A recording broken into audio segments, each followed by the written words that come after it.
Pandemi COVID-19 telah memacu kita untuk berubah, mengembangkan cara-cara baru, meninggalkan kebiasaan-kebiasaan lama yang tidak relevan, dan menerobos ketidakmungkinan. Kita dipaksa untuk membangun normalitas baru dan melakukan hal-hal yang dianggap tabu selama ini.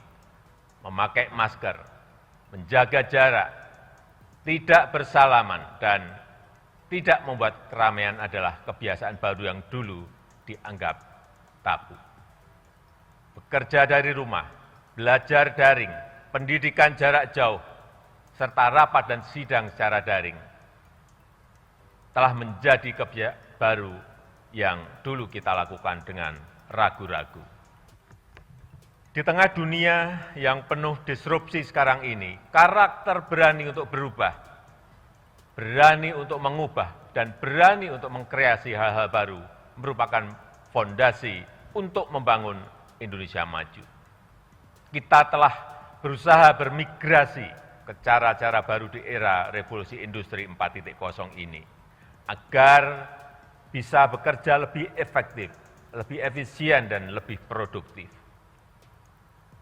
Adanya pandemi COVID-19 sekarang ini, akselerasi inovasi semakin menyatu dalam keseharian kehidupan kita.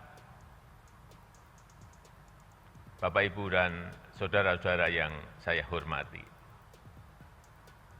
Selama 1,5 tahun diterpa pandemi telah terjadi penguatan yang signifikan dalam perilaku dan infrastruktur kesehatan kita, dan sekaligus penguatan kelembagaan nasional kita. Kesadaran, partisipasi, dan kegotong royongan masyarakat menguat luar biasa. Kelembagaan pemerintah lintas sektor dan lintas lembaga negara serta antara pusat dan daerah sampai dengan desa juga mengalami konsolidasi. Hal ini membuat kapasitas sektor kesehatan meningkat pesat dan semakin mampu menghadapi ketidakpastian yang tinggi dalam pandemi. Dari sisi masyarakat, kesadaran terhadap kesehatan semakin tinggi, kebiasaan mencuci tangan, memakai masker, dan menjaga jarak telah menjadi kesadaran baru. Gaya hidup sehat, menjaga kebersihan lingkungan, berolahraga, dan mengkonsumsi makanan yang bernutrisi terasa semakin membudaya. Hal ini merupakan modal besar untuk menuju masyarakat yang lebih sehat dan dalam pengembangan SDM yang berkualitas. Kesadaran dan antusiasme masyarakat untuk divaksin, memperoleh layanan kesehatan, memperoleh pengobatan, serta saling peduli untuk yang semakin tinggi.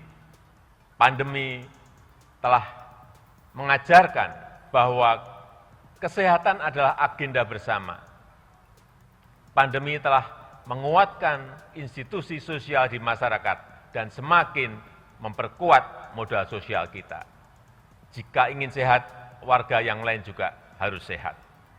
Jika ada seseorang yang tertular COVID-19, maka hal ini akan membawa resiko bagi yang lainnya. Penyakit adalah masalah bersama dan menjadi sehat adalah agenda kita bersama. Kapasitas kelembagaan negara dalam merespon pandemi juga semakin terkonsolidasi dan bekerja semakin responsif.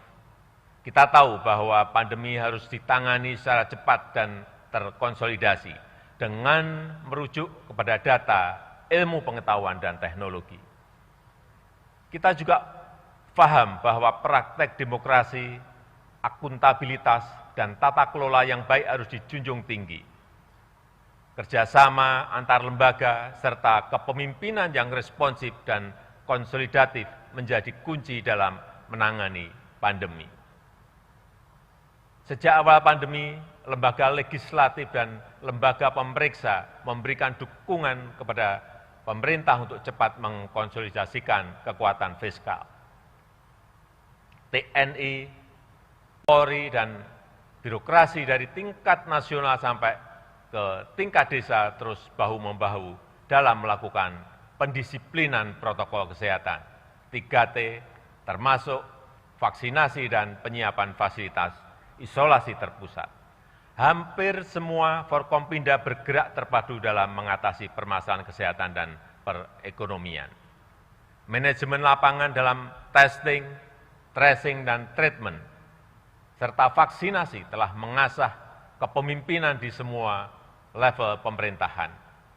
Saya yakin kapasitas respon kita dalam menghadapi ketidakpastian di bidang kesehatan dan di bidang-bidang lain juga semakin baik dan semakin kokoh. Penyediaan layanan kesehatan oleh pemerintah maupun swasta juga mengalami peningkatan yang menggembirakan. Layanan kesehatan di banyak daerah bertambah cukup signifikan, baik dalam hal penambahan kapasitas tempat tidur maupun fasilitas pendukungnya. Yang sangat mengharukan dan membanggakan adalah kerja keras dan kerja penuh pengabdian dari para dokter, para perawat dan tenaga kesehatan yang lainnya. Kemandirian industri obat, vaksin, dan alat-alat kesehatan masih menjadi kelemahan serius yang harus kita pecahkan. Tetapi pandemi telah mempercepat pengembangan industri farmasi di dalam negeri, termasuk pengembangan vaksin merah putih dan juga oksigen untuk kesehatan. Ketersediaan dan keterjangkauan harga obat akan terus kita jamin dan tidak ada toleransi sedikit pun terhadap siapapun yang mempermainkan misi kemanusiaan dan kebangsaan ini.